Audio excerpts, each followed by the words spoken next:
Good morning, class 12th. I'm back with a new topic, which is elimination reaction.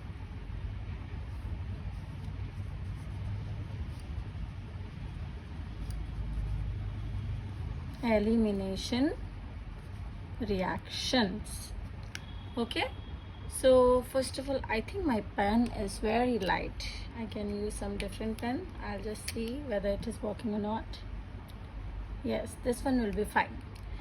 So in elimination reaction, basically what you have this kind of compound, and in this, if this is B and this is A, you will use any reagent, and what will happen?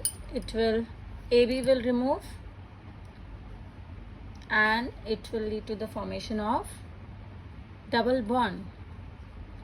So here you can see that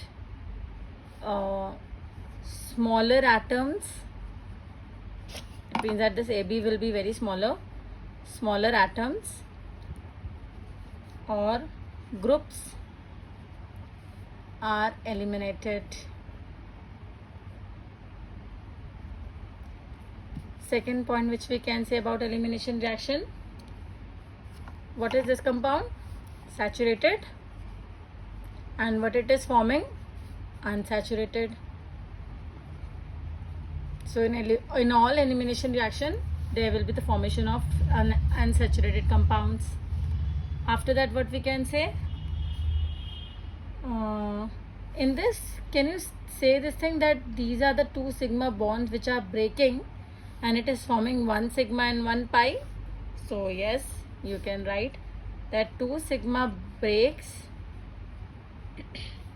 and they will form one sigma plus one pi. After that, you need to give energy to this compound or the energy will release. Obviously, if you are eliminating something, so you have to give energy. So when you are giving energy to any reaction, that type of reaction is called endothermic reactions. And the reason is very clear to you, because we need to provide the energy to break two sigma bonds. That's why. And if we are providing energy, that energy can be provided only at high temperature. So temperature will be very high. And after that, this type of elimination reaction can be alpha beta elimination, or you know what, you can have alpha gamma elimination also, in which cyclic compounds will form. So we will discuss about that. So let's start with elimination reaction. Basically, you have three types of elimination reaction. One is E1,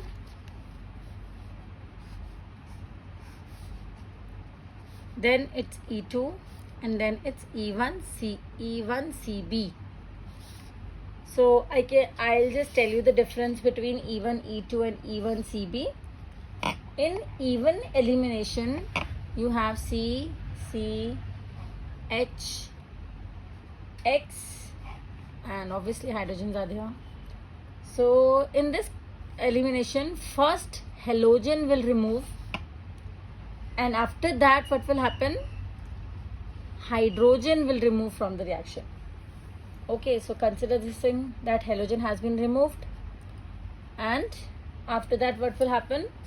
In the next step, hydrogen will be removed, then it will form, this bond will come here when the hydrogen will go, so it will become C double bond C. Okay, so in this way your saturated to unsaturated compound will form. Can you imagine one thing, that this E1 elimination is similar to SN1, because in SN1 also it was like first the halogen was removing and then the nucleophile was attacking. So in this also, first halogen is removing and then hydrogen is removing. So yes, this is occurring in two steps basically.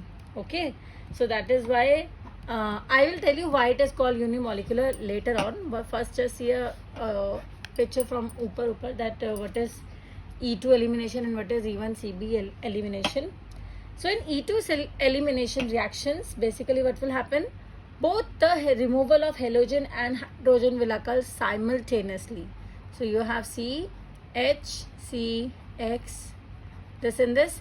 So these two will removed or eliminated by this compound simultaneously, and this will result in the formation of a double bond. Okay, so this obviously this reaction is actually similar to SN2 reaction, in which one was removing and one was attacking from the back side, if you remember that.